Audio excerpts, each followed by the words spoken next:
She texted me that she was too sick for our date, then posted, "Ladies, always keep a backup man." I reserved the table right next to hers. When her backup guy arrived and I casually shook his hand, she almost dropped her wine glass. I, 28 male, am currently sitting in my car outside my apartment complex, still processing what happened 3 hours ago. My girlfriend Natasha, 26, just played herself in the most spectacular way, and she doesn't even know the full extent yet. We've been together for 14 months. Not super long, but long enough that I introduced her to my family, helped her move apartments, and was planning to ask her to move in next month. Keyword was last Thursday. We had dinner plans at this nice steakhouse. Made reservations 3 weeks ago because the place is always packed. She loves their seafood pasta, mentions it constantly. At 4 p.m., 2 hours before our reservation, I get this text. "Babe, I'm so sorry. Woke up feeling awful. Think it's food poisoning from lunch. Rain check." I replied, "Oh no. Want me to bring you soup? Gatorade?" No. Just need to sleep. Talk tomorrow." Seemed legit. She works in pharmaceutical sales, travels a lot, eats at random places. I canceled our reservation, ordered pizza, and settled in for a gaming night with my buddy Trevor online. Around 8 p.m., Trevor mentions his girlfriend is at some influencer event. I'm half listening, focused on not dying in a raid when he goes, "Wait, isn't that Natasha?" "What?" He sends me his girlfriend's Instagram story. There's a video of some wellness product launch party. And there, in the background, wearing the exact black dress I bought her for her birthday, is Natasha. Very much not sick. Very much holding a martini. Very much laughing at some dude's joke. My first instinct was anger, then confusion, then curiosity.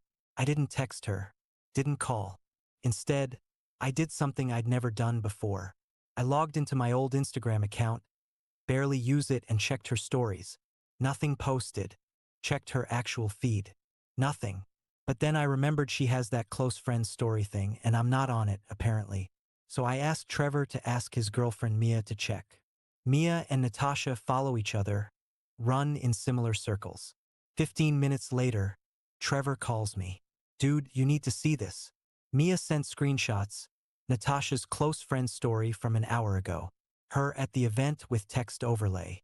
"When he thinks you're sick but you're securing option B." Another story, "Ladies always have a backup man. Your boyfriend should never be your only option. Competition keeps them interested." And the finale, a boomerang of her clinking glasses with some guy. Auditioning replacements is exhausting work. I sat there staring at my phone for probably 10 minutes. This woman really posted that she's actively dating other men to her close friends, which includes multiple people who know me. But here's where it gets interesting. Mia, absolute legend that she is, did some digging. The event was for some CBD wellness brand launch. Public event. She found the event page. And guess what? The venue was the restaurant literally next door to the steakhouse where we had reservations. Then Mia found something else. The guy in the boomerang? She recognized him. Bryce something. Works in medical device sales. And according to his LinkedIn, Mia went full detective. He'd been commenting on Natasha's posts for months. Professional stuff, but lots of great insights, and couldn't agree more. Energy. Saturday rolls around. I still haven't contacted Natasha. She texts me around noon. "Feeling better? Dinner tonight? That Italian place?" I respond. "Actually, I managed to get us reservations at that steakhouse again. 7 p.m.? OMG, yes, you're the best." Now here's what she doesn't know. I did make a reservation. For one. At the table directly next to where we usually sit. And I made another discovery. Bryce posted on his Twitter. "Dude's time to impress." So I did something petty. Maybe genius. Definitely satisfying. I arrived at 6:45. Told the hostess I was expecting someone but to seat me now. Got my table. Perfect view of their table. Ordered a whiskey. Opened my Kindle. And waited. 7:05. Natasha walks in. Sees me immediately. Her face cycles through about 6 different emotions. Settles on forced casual. "Jake? What are you doing here?" "Waiting for you. You said 7? I thought you meant, I must have mixed up the times. I'm actually meeting a client. Client. On Saturday night. It happens, you know how sales is. Totally get it. I'll just wait here then. We can have dessert after? The panic in her eyes. Delicious. No, I mean it could run long. You should just go home. Nah, I already ordered an appetizer. Plus I brought my book. She's literally frozen, then her phone buzzes. She glances at it. I need to use the restroom. She practically runs. 2 minutes later, Bryce walks in. Tall guy, too much cologne. Looks around confused. The hostess points to the reserved table. Right next to mine. He sits down. We make eye contact. I smile. Waiting for someone? Ask. Yeah, my girlfriend. He actually said girlfriend. Bold. Nice. How long you been together? About 3 months. You? 3 months. Just over a year with mine. She's in the bathroom, actually. We're chatting about random stuff. Sports, the menu. When Natasha returns, she sees us talking. I swear she considered leaving right then. Babe, I say cheerfully. This is... Sorry, didn't catch your name. Bryce. Bryce. He's waiting for his girlfriend too. Small world. Natasha looks like she might vomit. Sits down across from me. Bryce is checking his phone, clearly wondering where his date is. You know what? I say. Since we're all here, why don't we just make it a double date? When your girlfriend arrives, Bryce? She should be here any minute. Said she was parking. I look at Natasha. You okay? You look pale? Food poisoning still bothering you?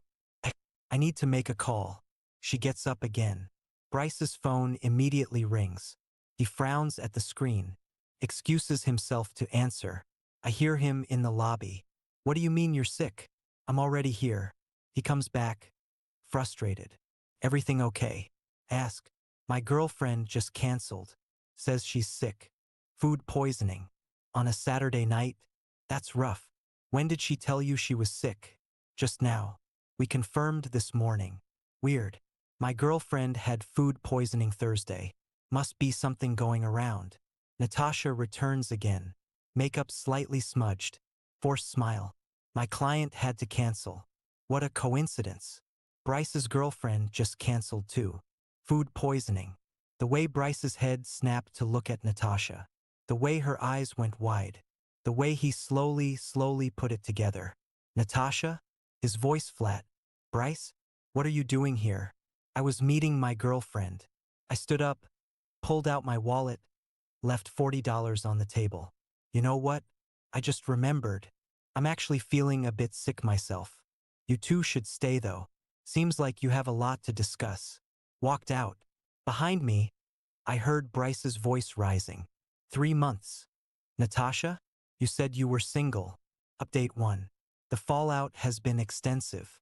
Within an hour of me leaving the restaurant, my phone exploded. Not just texts from Natasha. From her friends, her sister, even her roommate Celia. All variations of, how could you do that to her? Do what? Show up to a restaurant? Have a conversation with a stranger? Leave when I felt sick? Natasha's texts evolved through the 5 stages of grief in real time. Denial. That wasn't what it looked like. Anger. You set me up. You're psycho. Bargaining. Can we please just talk? Depression. I ruined everything, didn't I? Acceptance. Hasn't arrived at this station yet. But the best part? Remember those close friends' stories? Well, Bryce saw them. Mia. Wonderful Mia. Made sure of that. She sent him screenshots after he posted on his Twitter, now deleted, about dating frauds who play games. He forwarded them to me with a message. Bro, we both dodged a bullet. Wanna grab a beer? Actually met up with him yesterday. Decent guy. Just a bit dense. He showed me their text threads. She'd been playing him for 3 months. Telling him she was taking things slow after a bad breakup. That she wasn't ready for labels. But they were exclusive. Meanwhile, she's introducing me to her parents. But here's where Natasha's entitlement really shines. After I blocked her on everything, she showed up at my apartment. She Not to posted, apologize. To demand I fix this mess. You humiliated me. You humiliated yourself. Bryce won't talk to me. This is your fault. You were dating both of us. How is that my fault? I wasn't dating him. We were just exploring options. For 3 months. You don't understand how hard dating is for women. We need backups. Backups. Like I'm a data file. Then she said something that still makes my blood boil. You were never supposed to find out. It didn't affect you. I chose you most of the time. Most of the time.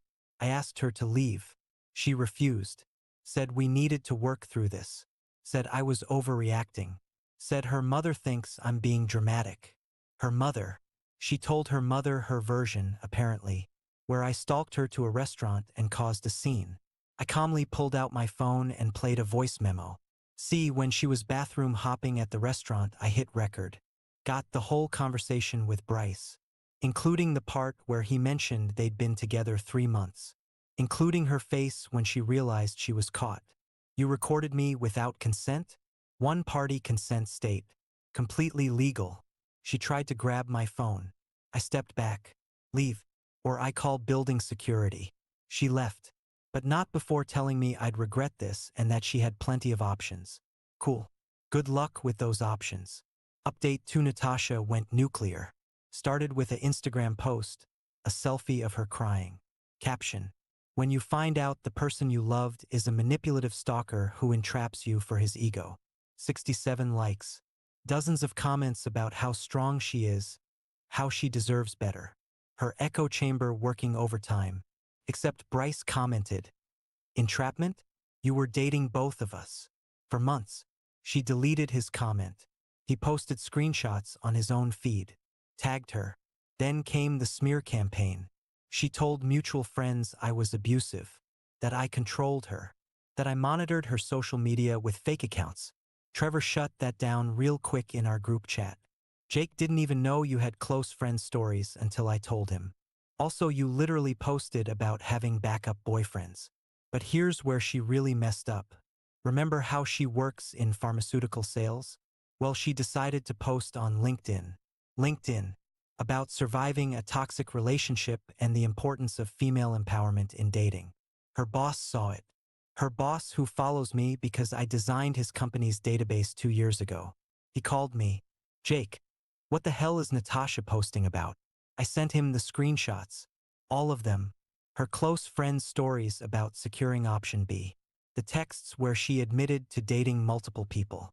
The timeline showing she'd been with Bryce for 3 months. Jesus Christ. She's using company time for these dates, isn't she? I hadn't even considered that. But looking at the timestamps? Yeah. Several of her dates with Bryce were during client meetings she'd expensed. He thanked me and hung up. 2 days later, Natasha calls from an unknown number, sobbing. I got put on performance review. This is your fault. You posted on LinkedIn. I didn't make you do that. You sent my boss those screenshots. He asked, was I supposed to lie? Yes, you were supposed to protect me. Like you protected our relationship? She hung up, but the entitlement wasn't done.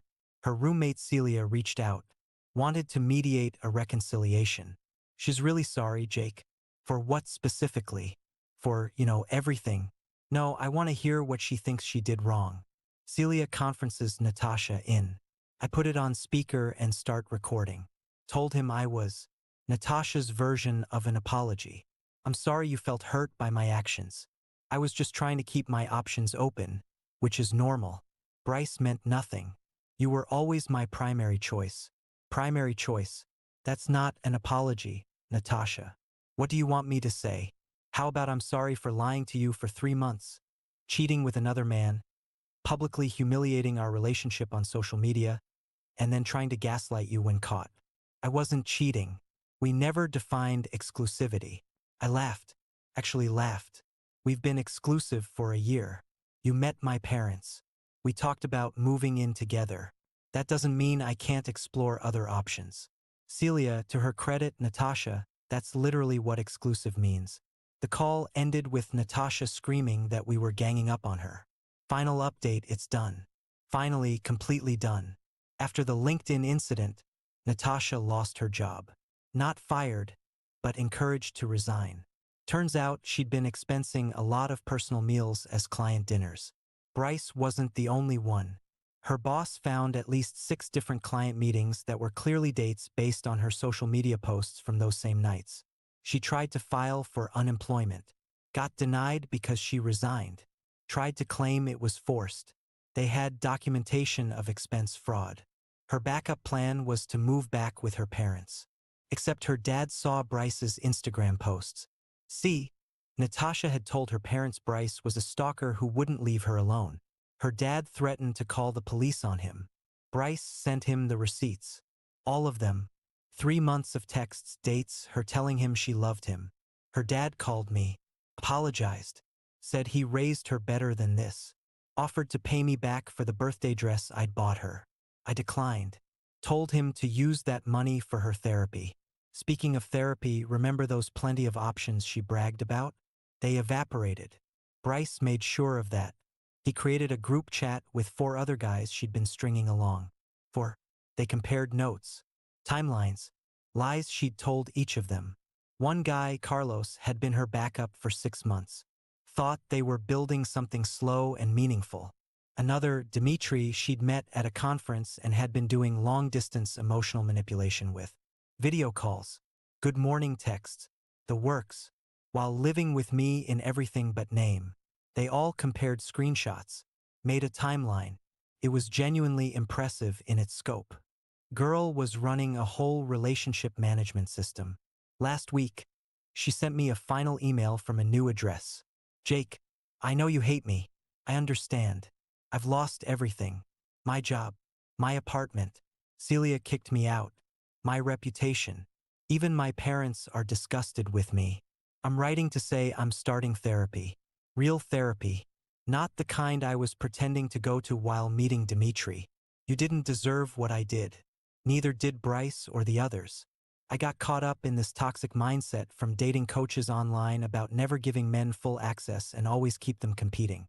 I see now how sick that was. I'm moving to live with my aunt in another state. Starting over. I won't contact you again. I'm sorry. Really sorry. Not sorry I got caught. Sorry I became this person. Natasha. I didn't respond. What was there to say? Bryce and I still grab beers occasionally. He's dating someone new, shows her my contact in his phone, tells the story of how we met. It's become a weird conversation starter for him. Me? I'm taking a break from dating. Learned a lot though. 1. Trust your gut when something feels off. 2. If they hide you from their close friend stories, you're not that close. 3. When someone shows you who they are, believe them. 4. Food poisoning on date night is SUS. 5. Always be nice to restaurant staff. That hostess who seated me next to their table? She knew exactly what she was doing. Saw the whole thing unfold. Come Pete my whiskey. The petty part of me loves that her ladies always have a backup man. Post is still floating around as a meme in our extended friend group. Someone made it into a reaction gif. The mature part of me is just glad I found out at 14 months instead of 14 years. And Natasha? Last I heard from Celia, she's working at her aunt's flower shop, dating apps deleted, trying to figure out who she is when she's not juggling multiple men. Guess she finally ran out of backups.